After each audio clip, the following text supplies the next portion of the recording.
हमने देखा 2x2 के मैट्रिक्स का एलिमेंट निकालने का मेथड। पहले हमने माइनस फाइंड आउट किया हर एक एलिमेंट के, फिर हमने कोफैक्टर्स फाइंड आउट किए, फिर कोफैक्टर का जो मैट्रिक्स है उसका हमने ट्रांसपोज लिया। तो जो ट्रांसपोज लेने के बाद मैट्रिक्स मिलते हैं उसको हमने कहा एडजॉइंट ऑफ गिवन मैट्रिक्स, ठीक है। और फिर इनवर्स कैसे डिफाइन होता है, 1 determinant of given matrix into adjoint of given matrix.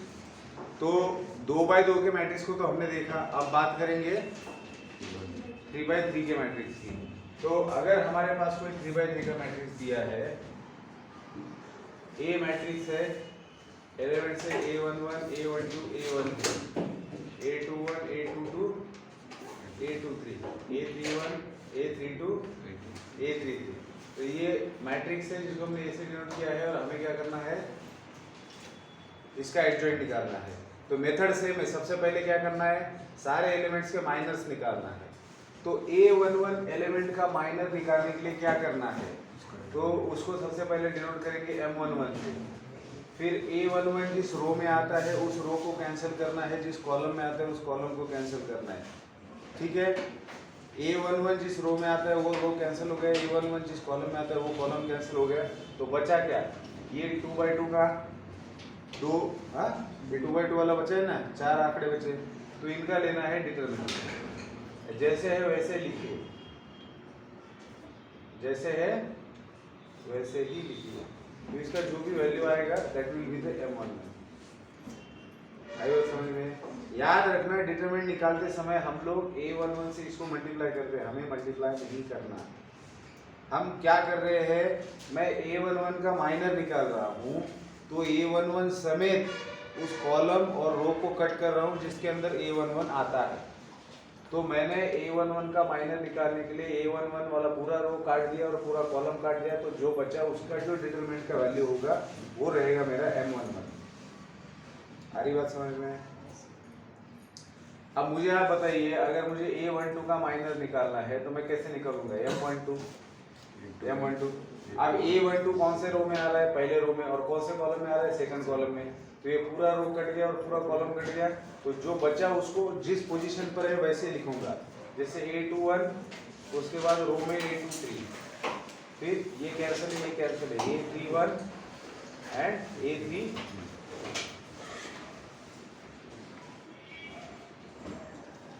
आ रही बात समझ में? फिर a13 का माइनर निकालना है विच इज m13। तो अगर मुझे m13 निकालना है तो मैं क्या करूंगा, m13 इस मैट्रिक्स का मुझे क्या करना है, माइनर निकालना है। तू समोर ये, तू नहीं, तू लाल, हाँ।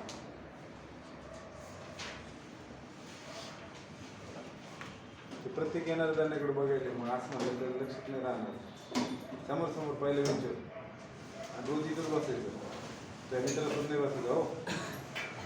तो जिथं बी असेल तो आता चार बेंचचं अंतर पाहिजे, आलं लक्षात। आणि त्याच रो मध्ये म्हणजे असं वळून पाहायचं म्हणलं पूर्ण डायरेक्ट 180 डिग्री मुंडी रोटेशन काय।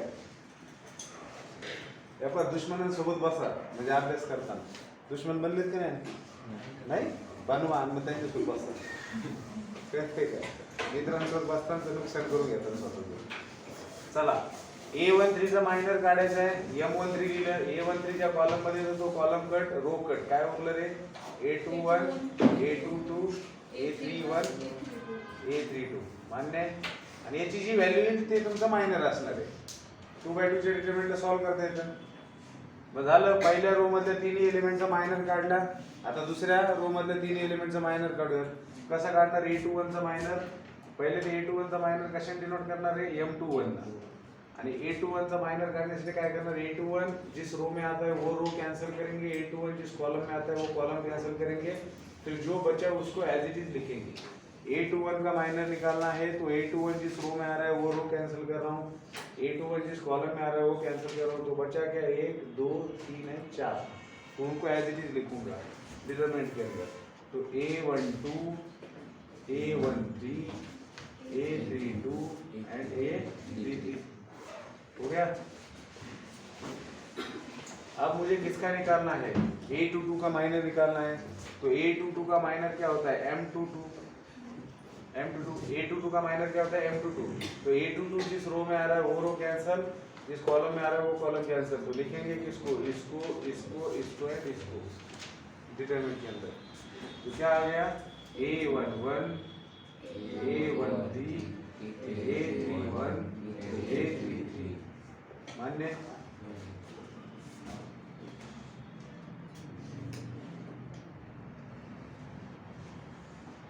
आता कोणाचा माइनर लिहायचा आहे, A23 का।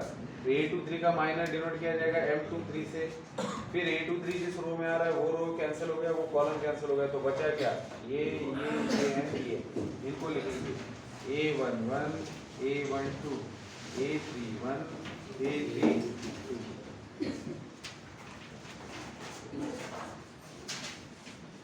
ठीक है, पहले रो के तीनों एलिमेंट्स के माइनर्स हमने निकाले, इसकी वैल्यू, हाँ ये डिटरमिनेंट की जो भी वैल्यू आएगी वो रहेगा माइनस। ठीक है, तो पहले रो के तीनों एलिमेंट्स के हमने माइनस निकाले, दूसरे रो के तीनों एलिमेंट्स के हमने माइनर निकाले। अब तीसरे रो के एलिमेंट्स के माइनर निकालने की बारी है। तो जो लोग अभी नए आए हैं वो लोग इस तीसरे रो से समझ ले माइनर कैसे निकाला जाता है। हम प्रत्येक एलिमेंट का माइनर निकाल रहे हैं। 2/2 में एक ही नंबर बचता था और यहाँ पर 4 नंबर बचते तो उनका डिटरमिनेंट लेना पड़ता है। तो जो मैं अभी इन तीनों के लिए माइनर निकालने की प्रोसेस बताऊंगा वही प्रोसेस हमने पहले 2 रो के लिए की है। अब मैं A31 का माइनर निकालूंगा। तो A31 का माइनर निकालने के लिए मैंने उसको डिनोट किया M31 से। A31 का माइनर निकालने के लिए मैंने उसको डिनोट किया M31 से। और फिर क्या करूंगा मैं, वो जिस रो में आता है वो रो कैंसिल कर ले, वो कॉलम कैंसिल। ए नवीन आले बोल नका ले मारी। A31 का माइनर निकालना है। A31 जिस रो में आता है वो रो कैंसिल, A31 जिस कॉलम में आता है वो कॉलम कैंसिल। बचा क्या, जिसको एज इट इज लिखेंगे। तो क्या बचा है, A12, A13, A22, A23। तो इसका जो वैल्यू आएगा वो आपका माइनर रहेगा। नेक्स्ट किसका माइनर निकालना है, A32 का। तो A32 जिस रो में और कॉलम में आता है वो कैंसिल, जो बचे हैं उनको लिखेंगे डिटरमिनेंट के अंदर। तो M32 याद रखना, अगर मैं A32 का माइनर निकाल रहा हूँ तो मैं कोई डिटरमिनेंट नहीं सॉल्व कर रहा कि A32 इंटू करूंगा। A32 का माइनर निकाल रहा हूँ तो A32 के साथ में उसका रो कैंसिल होगा और उसका कॉलम भी कैंसिल होगा और बचे हुए सिर्फ 4 रो को ही डिटरमिनेंट में लेना है। ठीक है, हाँ मल्टीप्लाई नहीं करना है उससे। तो M32 कितना आएगा बेटा, A11, A13, A11, हाँ A13, A21, A23। इसका जो भी वैल्यू आएगा वो रहेगा। फिर आएगा M33। तो M33 A11, A11, A12, A21, A22। A22। ठीक है, ये आएगा आपका M33। अब ये आपने 9 के 9 एलिमेंट्स के माइनस निकाल लिए। तो जैसे आप माइनर फाइंड आउट करते हो आप कोफैक्टर फाइंड आउट कर सकते हो। अब 3/3 के मैट्रिक्स में याद रखना हमेशा उठून उभा राहा, उठ तू मास्क घातलेला पहिले पेन पाहिजे होता तुला, पाऊच विसरला। आता जे बोलत त्याला उभं करायला मी 1 तास रिअलिस्टिक झालोय आता, बघ हँडस्टिक झालं एकदम, बोलला डायरेक्ट उभं केलं, कळतंय का? उभं राहून जर बोलला तर मग मार, मग आणणार।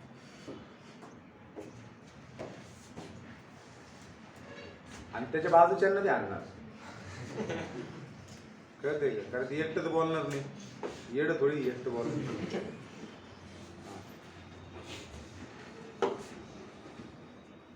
बरं, मग आपल्याला काय करायचं आहे, को फॅक्टर काढायचा आहे। मग A11 चा को फॅक्टर काढायचा आहे, बरोबर आहे? तुम्ही मला सांगा को फॅक्टर काढण्याची आपली रीत काय आहे रे? को फैक्टर निकालने का मेथड क्या है? अगर मुझे Aij निकालना है तो मैं क्या करता हूँ, -1 raise to the power i plus j करता हूँ और M11 होता है, मतलब Mij होता है। ठीक है, तो इनकी वैल्यूज मेरे पास आएगी, सिर्फ सवाल क्या है, वो जो माइनस की वैल्यूज आई है वो पॉजिटिव लेनी है या नेगेटिव लेनी है। तो जहां पर भी -1 का पावर ऑड आएगा वहां पर उस एलिमेंट का कोफैक्टर माइनर के ऑपोजिट होगा। आप थोड़ा सा ध्यान देंगे तो देखिए A12 A23 इस पोजीशन पे जो डायमंड बन रहा है ना, ये डायमंड के वर्टाइसेस पे जो एलिमेंट्स आ रहे हैं उनके माइनस और कोफैक्टर्स में साइन का फर्क होता है। मतलब इन एलिमेंट्स का माइनस जो भी रहेगा, जैसे मान लो इसका माइनर आया है 5, तो इसका कोफैक्टर क्या आएगा इस एलिमेंट का -5। क्यों? क्योंकि 1 + 2 3 है, 2 + 3 5 है, 3 + 2 5 है, 2 + 1 3 है। इन सभी एलिमेंट्स के सफिक्स की एडिशन ऑड आ रही है और कोफैक्टर निकालने के लिए क्या जरूरी होता है, -1⁻⁻i+j। सफिक्स x की एडिशन -1 की सिर के ऊपर आएगी। तो अगर ये ऑड आती है तो यहाँ -1 रहेगा, बाकी mi तो आएगा ही। तो हमेशा याद रखना 3/3 के मैट्रिक्स में जैसे आप माइनस निकाल लेते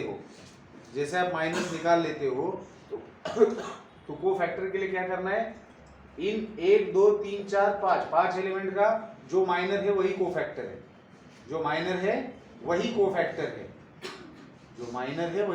है, लेकिन जो डायमंड के वर्टाइसेस पे आ रहे हैं उन एलिमेंट्स के माइनर्स और कोफैक्टर्स में क्या फर्क होगा, साइन का फर्क होगा। आ रही बात समझ में? ठीक है। तो अगर मुझे A11 लेना है, A11 तो मैं कैसे निकालूंगा रे, -1⁻² × M11। तो M11 का जो भी वैल्यू आएगा वो उसको यहाँ पे रखना होगा। तो -1 का स्क्वायर क्या हुआ 1, मतलब क्या हुआ A11 M11 के बराबर हो गया। आई बात समझ में? फिर A12 निकालना है तो A12 is nothing but -M12, क्योंकि -1⁻1 + 2 करना पड़ेगा मुझे। आ रही बात समझ में? फिर A13 1 + 3 4, -1 का पावर 4 क्या होता है, पॉजिटिव होता है। तो जो A13 है, जो M13 है वही A13 रहेगा। आ रही बात समझ में? तो ऐसे ही A21 बोलो -M21, क्योंकि ऑड है, एडिशन सफिक्स इसकी एडिशन ऑड है। फिर A22 जो है वही M22 एज इट इज। फिर A23 -M23, फिर A31 M31, A32 -M32 and A33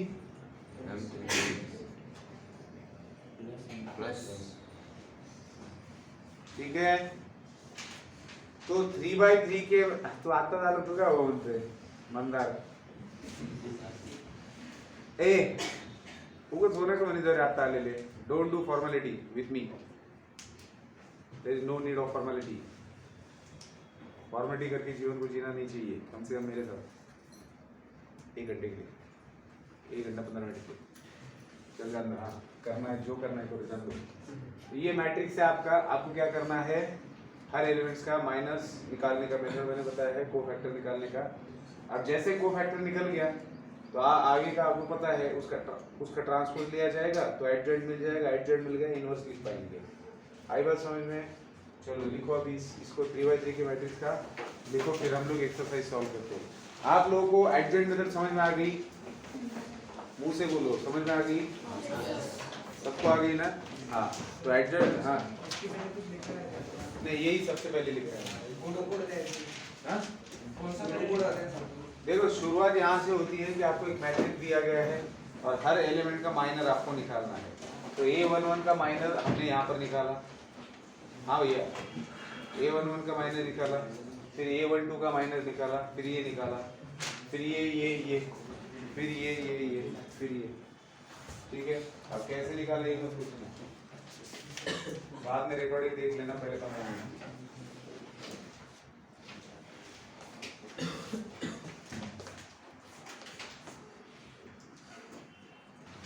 देखिए हमारा अब हमने कोफैक्टर्स निकाल लिए।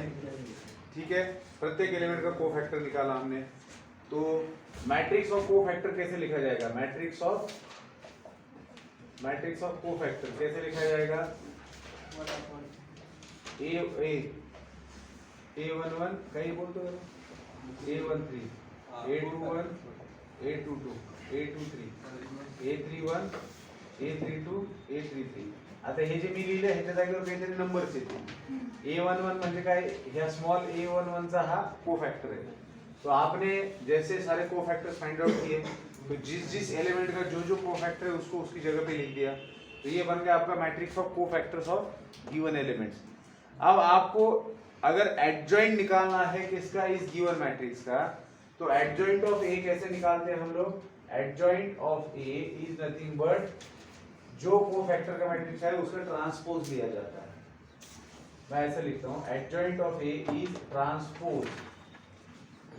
Transpose of matrix of cofactor. वो क्या होता है ट्रांसपोज? जो पहला रो है उसको पहला कॉलम लिखो A11 A12 A13। पहला रो बन गया पहला कॉलम, फिर दूसरा रो बनेगा दूसरा कॉलम,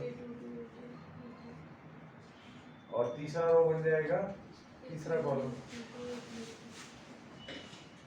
ये आ गया एडजॉइंट। आई बात समझ में? चले हटा दो इसको।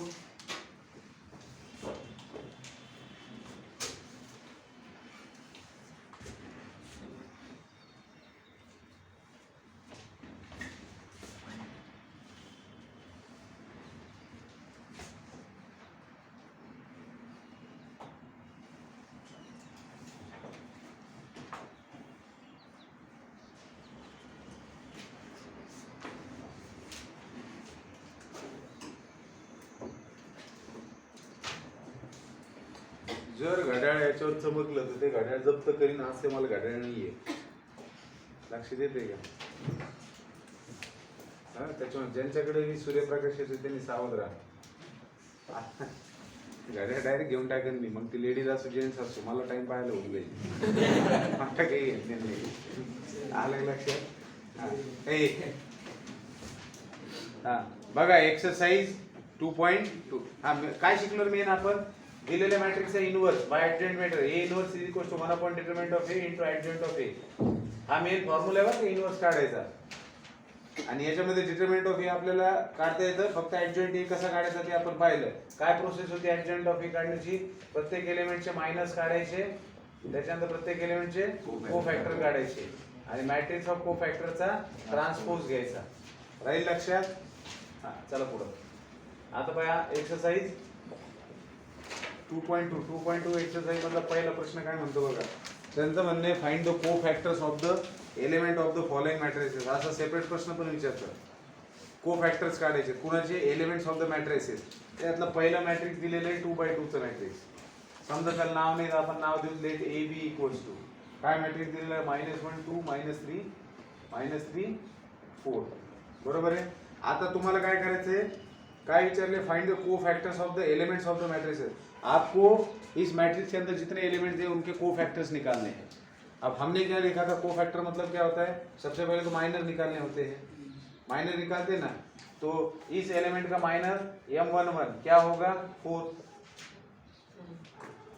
इस एलिमेंट का माइनर क्या होगा?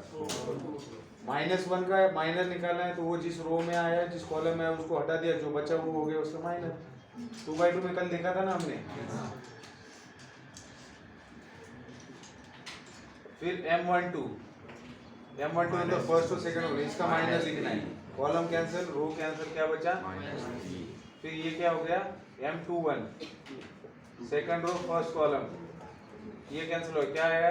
2 और M22 क्या आएगा? -1। तो ये हो गए आपके माइनर्स। अब आपको क्या निकालना था? कोफैक्टर्स। A11 क्या आएगा? जो है वही आएगा क्योंकि इसका एडिशन इवन आ रहा है। तो जो माइनर है वही कोफैक्टर होता है अगर सब इसका एडिशन इवन आता है, देखा है हमने। फिर A12 वो क्या आएगा? 3, इसके ऑपोजिट आएगा क्योंकि सब इसका एडिशन ऑड है। फिर A21 जो है उसके ऑपोजिट -2 और A22 -1 एज इट इज। तो कोफैक्टर्स निकालने थे हर एक एलिमेंट्स के, तो कोफैक्टर्स का मैट्रिक्स क्या आ गया? काय झालं?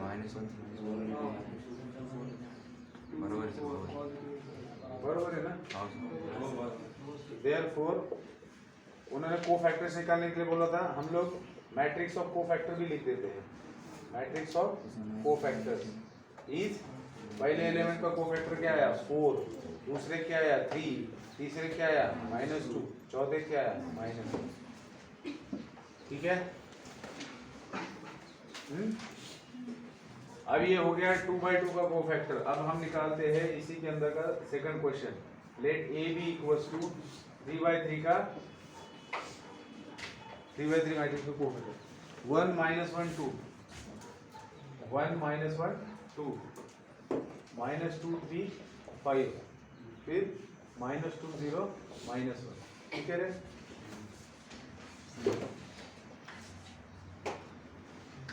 सांगा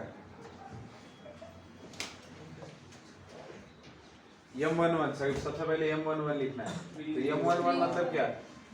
ये डिटरमिनेंट लिखेंगे 3 5 0 -1। अब बताइए -3 -0 कितना आएगा? -3।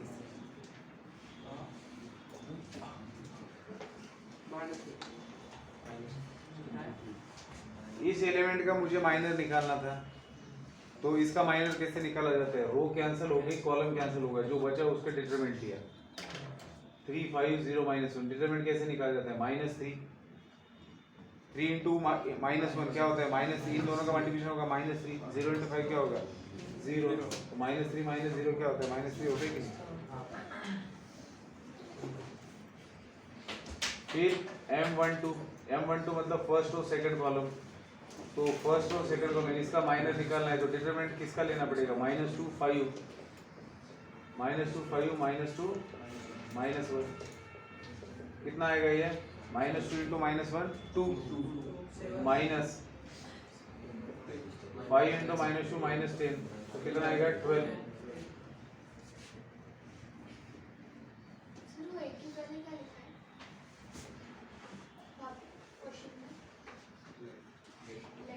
लेट उन्होंने नाम नहीं दिया था ना, तो हमने कहा let A B equals to. ठीक है? हाँ, तो M13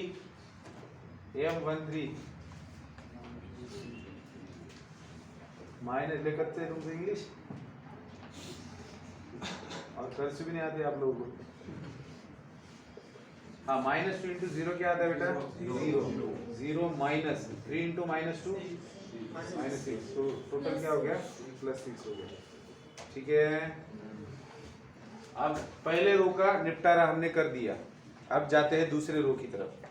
तो M21 का इस एलिमेंट का माइनर निकालना है, तो डिटरमिनेंट -1 2 0 -1 युनिट पाहायचं बरं का, गोळ होऊन जातो। -1 2 0 -1 एक जरी आकडा इकडचं तिकडं झाला तो सगळा खेळच बिघडून जाते। लक्षात आलं का? पूरा खेळ बिघडते। हाँ, तो क्या होगा? -1 इंटू -1 1 1 -0 1 मतलब 2 इंटू 0। ते सगळे ठीक नाही, तू आज पुरे डोळे लाल आहेत, सर्दी बिर्दी झालेली दिसती। आणला काय वापस कोरोना तू? हाँ, इस एलिमेंट का माइनर, तो हाँ 2 हाँ, मला वाटतं तू तर आगाव आहे काय की मी याला उगत बसेल समोर? हा, तो नाही का? नाही काही नाही का? मग ते मागचं आगाव वाटतं, मांदारगिरी चालू आहे आणखी। हा, लगे ऍक्सेप्ट केलं तर हा म्हणे आगाव आहे, असं करतो रे। हा, M22 याचा मायनर काढायचा आहे, ये रो कॅन्सल, ये कॉलम कॅन्सल, 1 2 -2 -1। हाँ, निकालिए डिटरमिनेंट -1 -3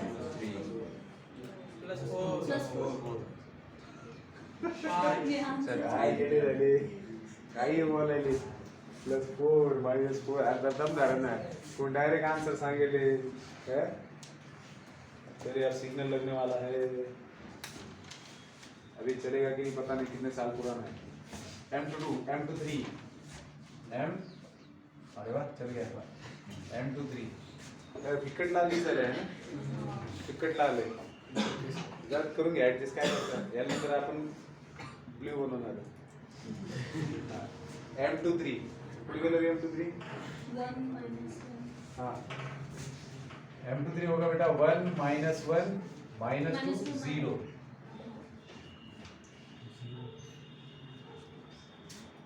हाँ तो 0 minus of 2 that is minus 2. हाँ M31 निकालना तो डिटरमिनेंट क्या होगा -1 2 3 5. इथं जरा हे बघा, हे मायनस निकालतानाच फक्त थोडं व्यवस्थित काढायचं बरं का. इथं शायनिंग नाही आणायची, मी डायरेक्ट करल. काही जणांना शायनिंग आणायचं राहते, मी डायरेक्ट करतो बाबा असं. इथं चांगली गोष्ट डायरेक्ट करता आलं, पण जर साइन चुकून जर चुकलं ना कुठं M23 में क्या M23 मतलब कौन सा एलिमेंट? ये एलिमेंट. तो इसका अगर मुझे माइनर निकालना है तो मैंने इसको और इसको कैंसिल कर दिया, तो 1 minus 1 minus 2 0.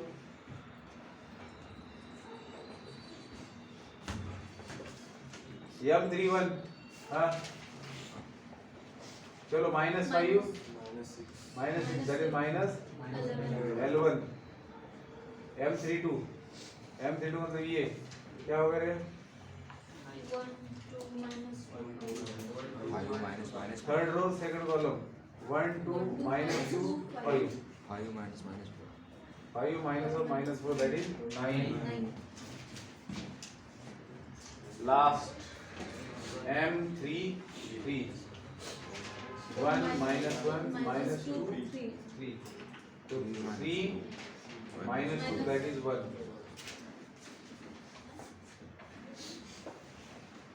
तो बेटा मेन चीज तो माइनर से निकालनी होती है, कोफैक्टर तो तुरंत आ जाते हैं. अब कोफैक्टर में आपको पता है जो डायमंड के वर्टेक्सेस आते हैं बस उन्हीं का साइन चेंज होगा, बाकी का एज इट इज रहेगा. हाँ अगर वैसे भी नहीं करते तो सीधा भी लिखते हो तो भी समझ में आ जाता है ना. इसका एडिशन E1 आया तो जैसे को वैसे लिखना है.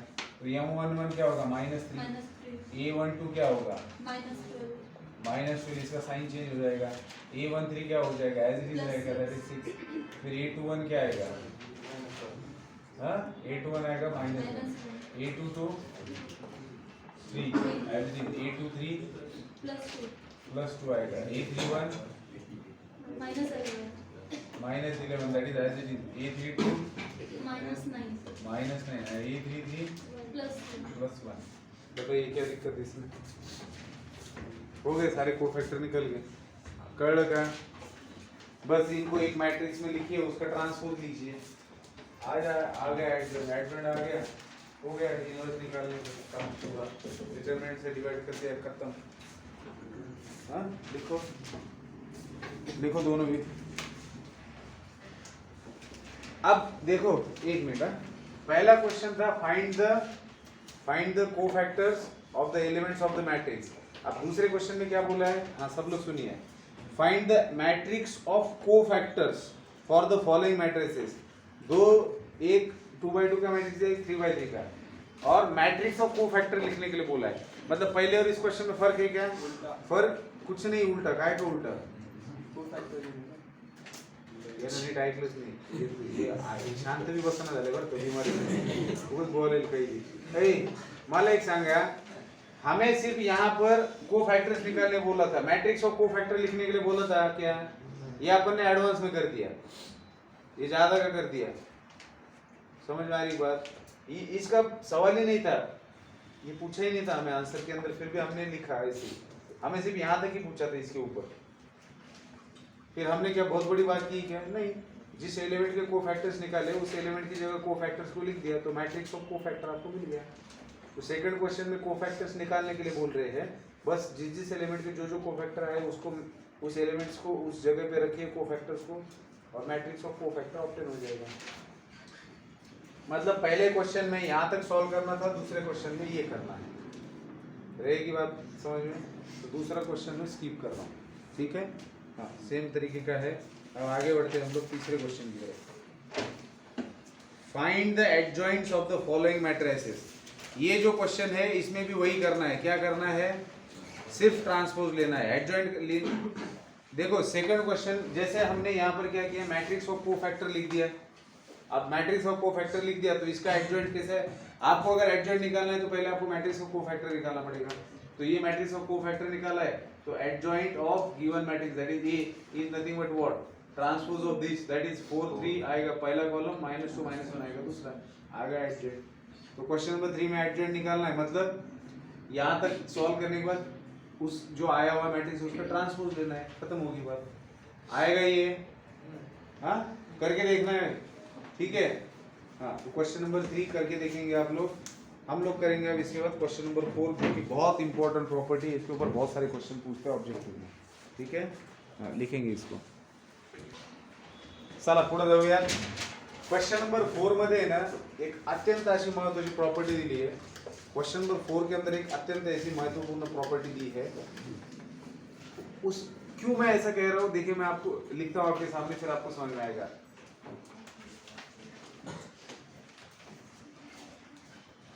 बार बार लिख तो रहा तुम्हें देख लो लिख रहा हूँ। तैयार हो गए क्या सब? लिखू ध्यान इधर उधर ना जाए।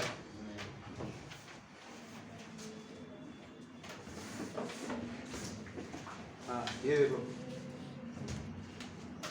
लिख रहा हूँ। एक मैट्रिक्स है आपके पास, एक मैट्रिक्स है मान लो ए। इस मैट्रिक्स को आपने मल्टीप्लाई किया उसी मैट्रिक्स के एडजॉइंट से। अब इन जनरल आपको पता है कि matrix multiplication is not commutative. इसका मतलब क्या होता है कि अगर A and B are two matrices, two matrix, then A into B is not equal to B into A। हमें ये पता है। लेकिन A कोई भी मैट्रिक्स उसका उसके एडजॉइंट के साथ में मल्टीप्लिकेशन लेते हो तो that is equals to adjoint of A into A, मतलब कॉम्यूटेटिव होता है। पहली बात तो ये याद रखेंगे। क्या याद रखेंगे? कोई भी मैट्रिक्स है उसका आपने एडजॉइंट ले लिया, दोनों का प्रोडक्ट आप कैसा भी कर लो किसी भी ऑर्डर में कर लो that will be the same. समझ में आ रही बात? कहते लेकिन अगर मैं आपको एक मैट्रिक्स दे दूं 3x3 का और आपसे कहूं कि बेटा आप उस मैट्रिक्स का एडजॉइंट निकालिए और उसका मुझे मल्टीप्लिकेशन करके बताइए तो समय कितना लगेगा? उसमें थोड़ा समय लगेगा ना, क्योंकि आपको मैंने एक 3x3 का मैट्रिक्स दिया है। जैसे मान लो 1 2 3 4 5 6 1 2 3 चलो 1 2 5 लेते हैं, कुछ भी लेते हैं। अब ये मैट्रिक्स दिया है। अगर मैं इस मैट्रिक्स के लिए आपको A into adjoint of A निकालने के लिए बोलता हूँ तो सबसे पहले तो आपको आपके ऊपर कहर बरसेगा जब एडजॉइंट ऑफ A निकालने के लिए बोला जाएगा। क्यों? क्योंकि आपको हर एक एलिमेंट का माइनर निकालना पड़ेगा। फिर माइनर आया मतलब कोफैक्टर आएगा, फिर आप कोफैक्टर का मैट्रिक्स लिखेंगे, फिर उसका ट्रांसपोज लेंगे तब जाके एडजॉइंट आएगा।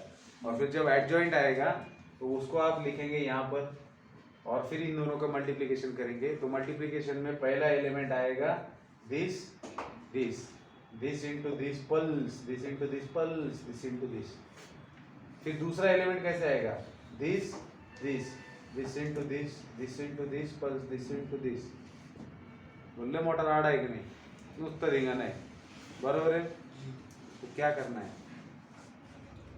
जे लोक संशोधक वृत्तीचे असतात उन्होंने क्या किया, ये ढूंढ निकाला। उनके कुछ ऑब्जर्वेशन में आया। क्या ऑब्जर्वेशन में आया कि भैया अगर आप किसी भी मैट्रिक्स को उसके एडजॉइंट से मल्टीप्लाई करना है तो इन सब पचड़े में मत पड़ो, सीधा क्या करो, जो भी मैट्रिक्स है उसका डिटरमिनेंट निकालो उसका, और उस आए हुए डिटरमिनेंट क्या होता है तुम्हाला म्हणायचं नंबर होता है। डिटरमिनेंट क्या होता है? डिटरमिनेंट क्या होता है? एक मॅट्रिक्स दिला एवढा वाकडा कसा बी त्याचा डिटरमिनेंट काढला म्हणजे काय आलं तर दुसरं काही येणार आहे? मग तुम्ही असं काय प्रश्नार्थ चिन्ह करता चेहऱ्यावरती? डिटरमिनेंट म्हणजे नंबर, स्लोप म्हणजे काय? स्लोप काढतो आपण एखाद्या लाईनचा म्हणजे काय असतं? नंबर असतो ना। अशा काही गोष्टी लक्षात ठेवत जाय त्याच्यामुळे ना अर्थ डोक्यामध्ये क्लियर राहतो। हाँ तो डिटरमिनेंट क्या होता है? नंबर होता है। अब इस नंबर से आप मल्टीप्लाई करेंगे आइडेंटिटी मैट्रिक्स को। अब आइडेंटिटी मैट्रिक्स किस ऑर्डर का लेना है? जिस ऑर्डर का आपका ए दिया हुआ है। आ रही बात समझ में? ए अगर 2/2 का है तो आई भी 2/2 का होगा, ए अगर 3/3 का है तो आई भी 3/3 का होगा। तो अगर आपके ध्यान में ये प्रॉपर्टी है तो आप समय को बचा सकते हो, बहुत ज्यादा बचा सकते हो। बहुत आसान है कि नहीं ये? आप मुझे बताइए, अगर अगर मान लो ये मैट्रिक्स है आपका, आपको इसका a इंटू एडजॉइंट ऑफ ए निकालना है, तो आप क्या करेंगे? इसका डिटरमिनेंट निकालेंगे। डिटरमिनेंट ऑफ ए क्या आएगा? डिटरमिनेंट 1 ब्रैकेट के अंदर 1 इंटू 5 25, 25 माइनस 12 13, इसका साइन चेंज करना है -2, फिर 5 24 माइनस 6 14 प्लस 3 4 दूनी 8 8 5 गेले 3 झालं 13 माइनस 28 प्लस 9 कितना आएगा? 13 23 22 22 28 माइनस 6, तो डिटरमिनेंट आ गया -6। अभी ये कैसा मैट्रिक्स है? 3/3 का है, तो a इंटू एडजॉइंट ऑफ ए क्या आ जाएगा इसका? -6 इंटू मैट्रिक्स 1 0 0 0 0 0 0 1 -6 के अंदर मल्टीप्लाई किया, -6 0 0 0 -6 0।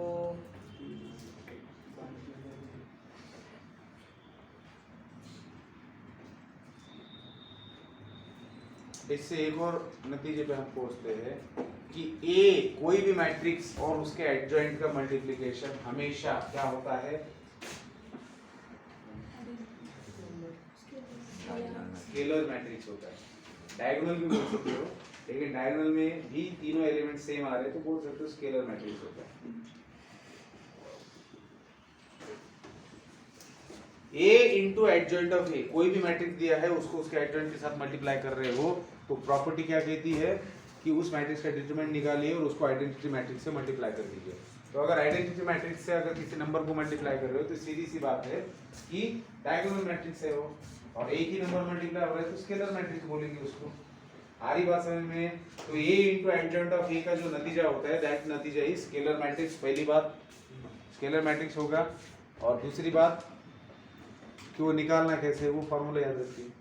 ये बहुत अहम प्रॉपर्टी है, इसके ऊपर क्वेश्चन पूछे जाते हैं। बाकी जो क्वेश्चन के अंदर मैट्रिक्स दिया है वो वेरीफाई करने के लिए बोला, वो करने की जरूरत नहीं है, बस ये प्रॉपर्टी याद रखिए।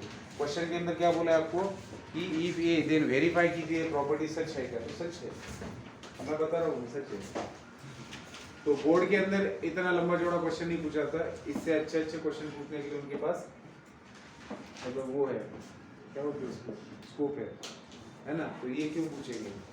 तो ये क्वेश्चन आपको प्रॉपर्टी आपके समझ में आए उसके लिए दिया है, ऑब्जेक्टिव में सॉल्व करने के लिए, ठीक है। हाँ, तो इस क्वेश्चन से इसको आप बुक अगर है तो बुक के अंदर भी वो करके रखिए कि वो एज ए प्रॉपर्टी आपको ध्यान में रखना है, या फिर नोटबुक में। अब क्वेश्चन नंबर 5 की तरफ बढ़ते हैं। चलिए मुझे बताइए, क्या आप लोग क्वेश्चन नंबर 5 को सॉल्व कर पाएंगे? मैं क्वेश्चन पढ़ता हूँ उनके लिए जिनके पास बुक नहीं है। Find the inverse of the following matrices by the adjoint method. दिए गए मैट्रिसेस का इनवर्स निकालना है बाय एडजॉइंट मेथड। बताइए मुझे, आप सॉल्व कर पाएंगे क्या? क्या करना है इसके अंदर? एडजॉइंट निकालना है। मान लो ए इनवर्स निकालना है तो 1 by determinant of A into adjoint of A. कुछ नहीं करना, एडजॉइंट ऑफ ए मैट्रिक्स कुछ ना कुछ आएगा, एज इट इज रखना है, और 1 बाय डिटरमिनेंट ऑफ ए भी एज इट इज रखना है। डिटरमिनेंट की जो वैल्यू है उसको अंदर ले जाके मल्टीप्लाई नहीं करना, ऐसे रखो। आ रही बात समझ में? या फिर ऑप्शन क्या दिया है उसके हिसाब से चेंज करो, या तो अंदर ले जाके मल्टीप्लाई करो या फिर वैसे ले लो। वाला कर देगा। हाँ? तो करेंगे आप लोग 5th नंबर का क्वेश्चन, यही का एडजॉइंट तक का था। एडजॉइंट निकाल दिया, खत्म होगी बात। कर दे।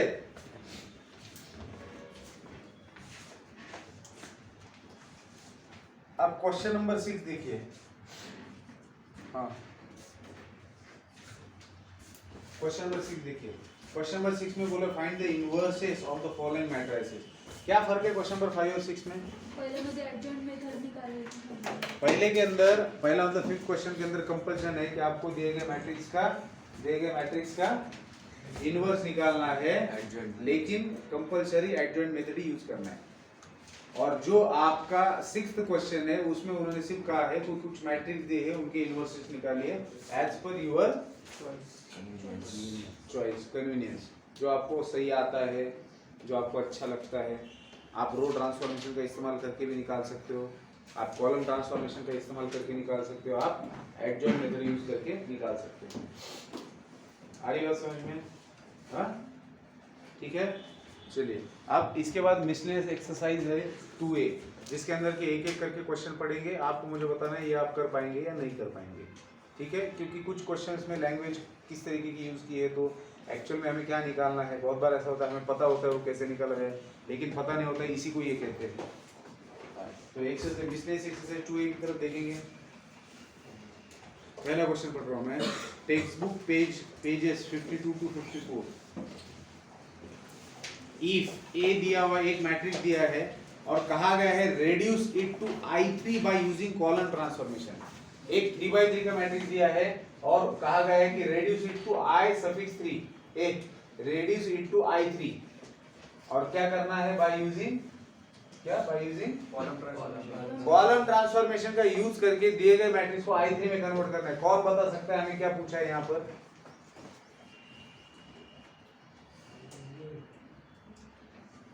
एक मैट्रिक्स दिया है और बोला है कि bye using column transformation convert this matrix into I3। मतलब क्या पूछ रहे हैं हमसे वो?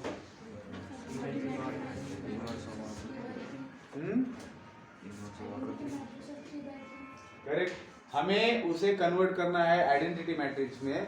और 3 का मतलब क्या होता है? जब मैट्रिक्स में सफिक्स में कोई नंबर लिखा है और एक ही नंबर लिखा है तो समझ लेना वो स्क्वायर मैट्रिक्स है। मतलब उसका नंबर ऑफ रोज और कॉलम सेम है, इसलिए एक ही लिखा हुआ है। शुरुआत में ही मैंने बताया था। तो अगर आपको दिए गए मैट्रिक्स को I3 में कन्वर्ट करना है तो या तो आप कॉलम ट्रांसफॉर्मेशन यूज कर सकते हो, रो कर सकते हो, लेकिन उन्होंने कॉलम का यूज करने के लिए बोला है। तो कॉलम में स्टेप्स क्या होते हैं I3 में कन्वर्ट करने के? A11 को 1 बनाइए। कॉलम के अंदर स्टेप्स क्या होते हैं? A11 को 1 बनाइए, फिर उसके अंदर उसके रोज में आने वाले को 0 बनाइए, फिर A22 को 1 बनाइए, फिर उसके रोज में आने वाले को 0 बनाइए, फिर A33 को 1 बनाइए, फिर इन दोनों को 0 बनाइए। तो बन गया आपका आइडेंटिटी मैट्रिक्स इन स्टेप्स को फॉलो करके। तो कॉलम ट्रांसफॉर्मेशन का यूज करके आइडेंटिटी मैट्रिक्स कैसे बनाना होता है देखा है हमने। हमने देखा है, लेकिन आप लोग चेहरे ऐसे बना रहे हो जैसे मैं कोई नई बात कर रहा हूँ। सारे चेहरे ऐसे दिख रहे हैं जैसे मैं कोई नई बात कर रहा हूँ।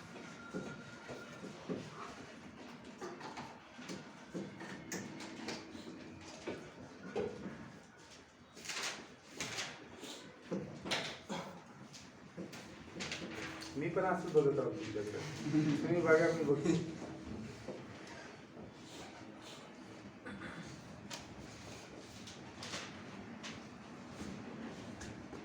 तुमच्याकडून आधी लागू मला शिकवायची. इफ ए मैट्रिक्स गिवन है then reduce it to I3 by using row transformation. बताओ, फिर एक 3/3 का मैट्रिक्स दिया है और उस मैट्रिक्स को रिड्यूस करने का के लिए कहा है I3 के अंदर, लेकिन इस बार रो ट्रांसफॉर्मेशन इस्तेमाल करना। तो सिर्फ स्टेप्स बदल जाएंगे। रो ट्रांसफॉर्मेशन में क्या करते बेटा? इस वाले को 1 बना दिया, फिर इसके कॉलम में आने वाले को 0 बनाते, फिर इस वाले को 1 बनाया, इसके कॉलम में आने वाले को 0 बनाएंगे, फिर इसको 1 बनाया, फिर कॉलम में आने वाले को 0 बनाएंगे। यह आएगा क्वेश्चन नंबर 3। अब 3 जो क्वेश्चन है इसके ऊपर ऑब्जेक्टिव बनता है, खासकर इसके अंदर नहीं दिया है, उधर देखेंगे टारगेट के अंदर जब सॉल्व करेंगे। तो देखिए थर्ड क्वेश्चन पढ़ता हूँ, कौन बताएगा क्या करना है। Check whether the following matrices are invertible और नॉट। दिए गए मैट्रिसेस इन्वर्टिबल है या नहीं ये पूछा है। तो क्या करना है बेटा? डिटरमिनेंट निकालना है, और अगर वो डिटरमिनेंट 0 आता है तो दिया गया मैट्रिक्स नॉन इन्वर्टेबल है, मतलब उसका इन्वर्स नहीं निकाला जा सकता। लेकिन अगर उस मैट्रिक्स का डिटरमिनेंट नॉन 0 आता है, नॉट इक्वल टू 0 आता है, दूसरा कोई भी नंबर आता है, तो उस मैट्रिक्स का इन्वर्स निकाला जाएगा। तो invertible and non invertible are the terms used for,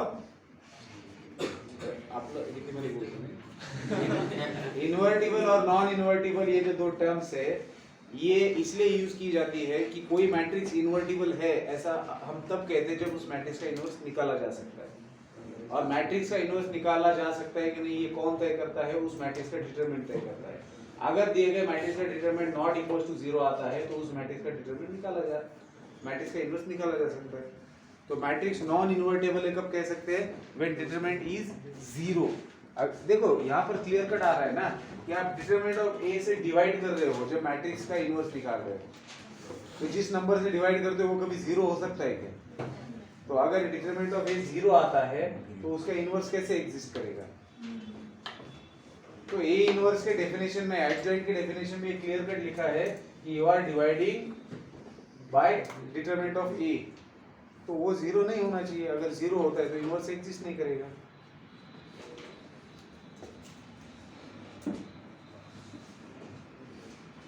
find A B, question number 4 में कहा है, दो मैट्रिक्स दिए हैं, find A B, examine whether A B has inverse और नॉट। बताइए क्या करना है इसके अंदर।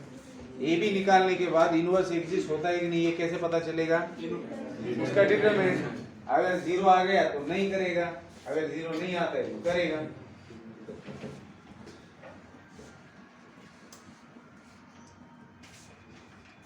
If A is a non singular matrix, अब ये नॉन सिंगुलर मैट्रिक्स क्या होता है?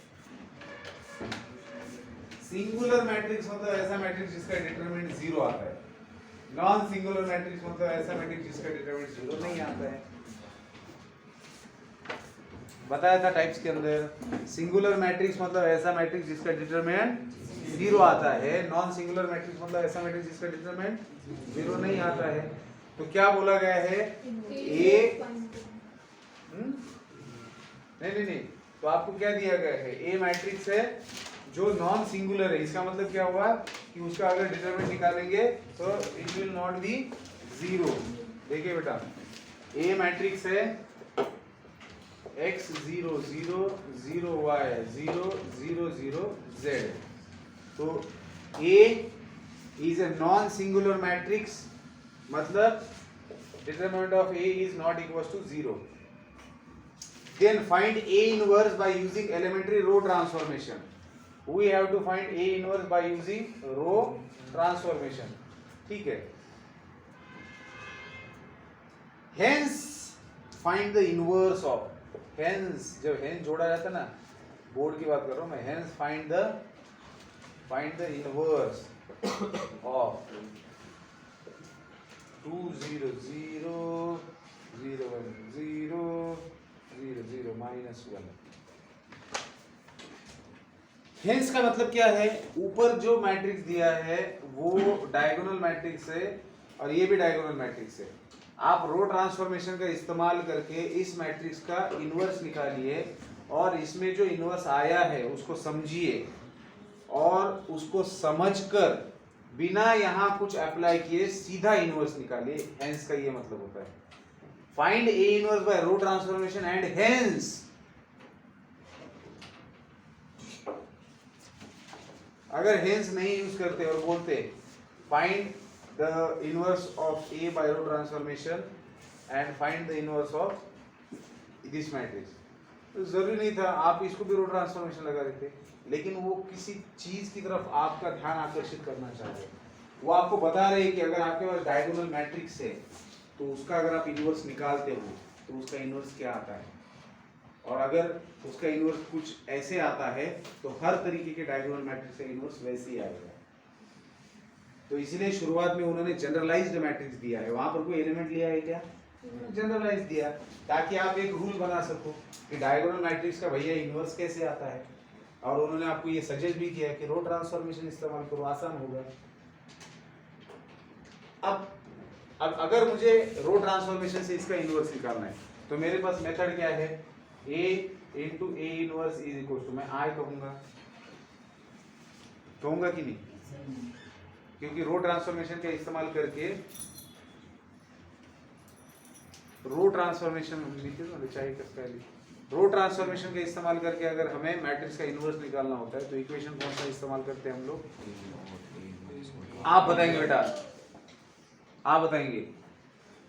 हाँ, रो ट्रांसफॉर्मेशन का इस्तेमाल करके मुझे किसी मैट्रिक्स का इनवर्स निकालना है तो मैं कौन से इक्वेशन को लूंगा? ये तो गलत बात है मंदार।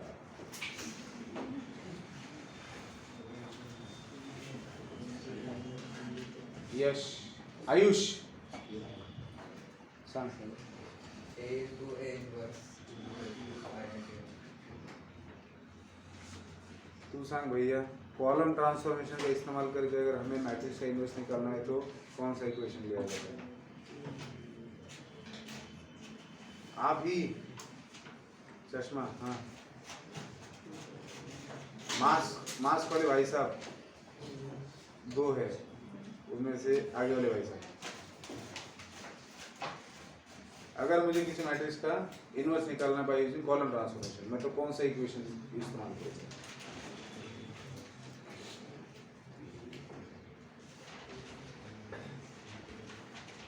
लास्ट कॉर्नर आप मास्क, क्या नाम है आपका? पवन। हाँ, पवन के सामने जो बैठे हैं, शाबाश बेटा, बहुत गलत बोल दिए।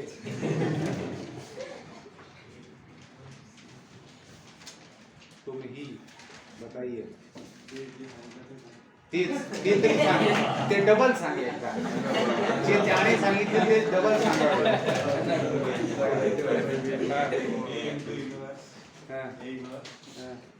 I square.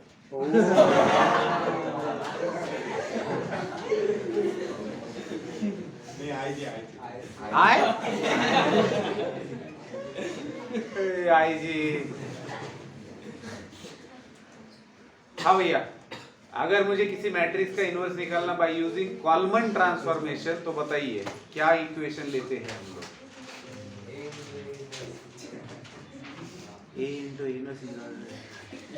छोटे छोटे आवाज असं बारीक होतो कारण पैसे नेमकं काय म्हणायचे.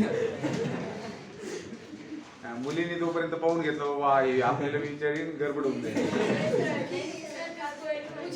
मी म्हणले कोणाला काही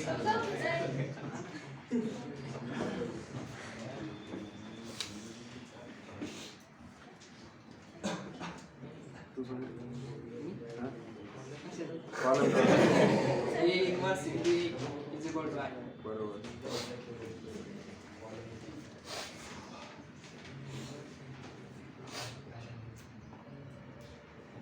तू सांग. मला विचारतो ते पहले. अगर हमें किसी मैट्रिक्स का इन्वर्स निकालना है और मान लो वो मैट्रिक्स है 3/3 है, चलो 4/4 4/4 क्या है मैट्रिक्स? पूछना मुझे वही है, बस थोड़ा सा कंफ्यूज करके. तो मेरे पास एक मैट्रिक्स है जो 4/4 का है, मुझे उसका इन्वर्स निकालना है बाय यूजिंग रो ट्रांसफॉर्म. रो मतलब ROW वाला रो. तो हम लोग कौन सा इक्वेशन इस्तेमाल करें? कौन सा? ए वही ए बात नहीं. ओ भैया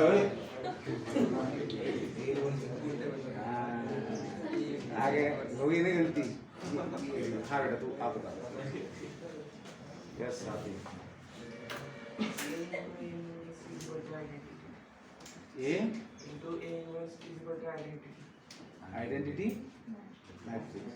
ठीक है, तो कम से कम ये जो मैंने आप सवाल जवाब किए इससे कुछ लोग अवेयर हो गए कि अच्छा क्या चल रहा है, अच्छा ऐसा भी कुछ होता है ना. मतलब मैट्रिक्स का इन्वर्स निकाला जा रहा है रो ट्रांसफॉर्मेशन से. ये आदमी अचानक से ऐसे कैसे पूछने लगा कौन सा इक्वेशन, मतलब कोई तो इक्वेशन यूज करना पड़ता है. फिर कुछ बच्चे बोल रहे हैं ए इंटू ए इनवर्स, कुछ ए इनवर्स इंटू ए, कुछ आई का स्क्वायर कर रहे हैं, आई से बोल रहे हैं. तो जो लोग बिल्कुल इससे जुड़े हुए नहीं थे, वो थोड़ा सा अब स्ट्रीम में आ चुके हैं. उनको लग रहा है अरे कुछ तो हो रहा है यहाँ पे. समजते क्या मी काहून म्हणत होतो? आणखी मला जेई वाला स्किल दिसत नाहीये. आपली ही अवस्था आहे, ते पण माझ्यासारख्याने शिकून, म्हणजे मी सगळ्यात भारी आहे. सगळ्यात भारी माणसं शिकून आपली ही अवस्था आहे. कळते का? बाकीचे याचं तर कायच तुम्ही करत असताना काय नाही. लक्ष देते का?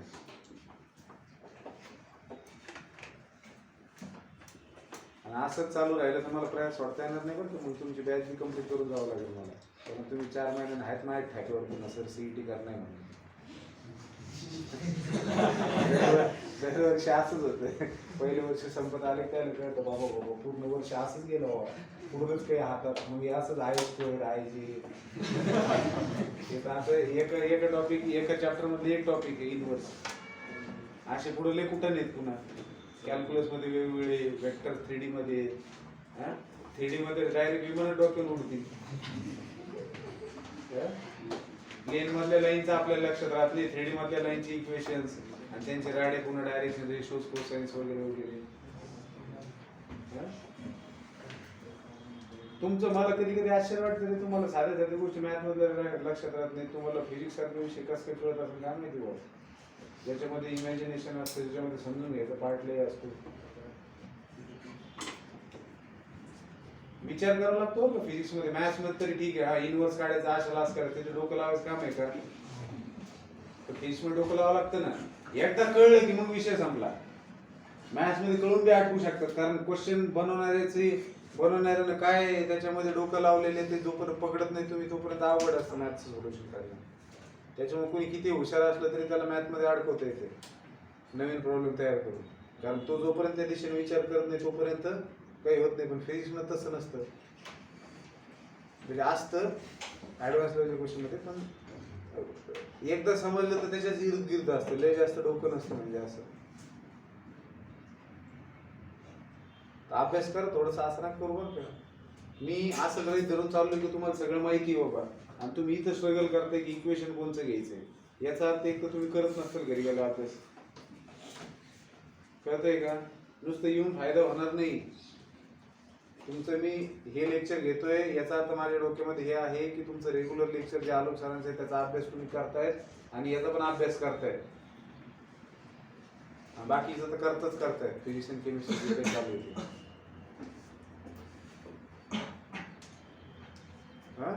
काही जण करतायत, काही जण 100% करतायत, पण जे नाही करत ते अवेअर होऊन जावं करतात. हे बघा मी तुम्हाला सांगतो, मी जे शिकवतोय ना तेवढे तुम्ही जर तेवढ्या पुरतं तेवढं जरी केलं ना, मी टार्गेट टिपून क्वेश्चन सॉल्व्ह करून घेणार आहे. तुम्ही एक लक्षात घ्या, तुमचं त्या टॉपिकचे कॉन्सेप्ट मात्र क्लिअर होतील आणि सीटी लेवलचं तर होऊनच जाणार आहे. कळतंय का?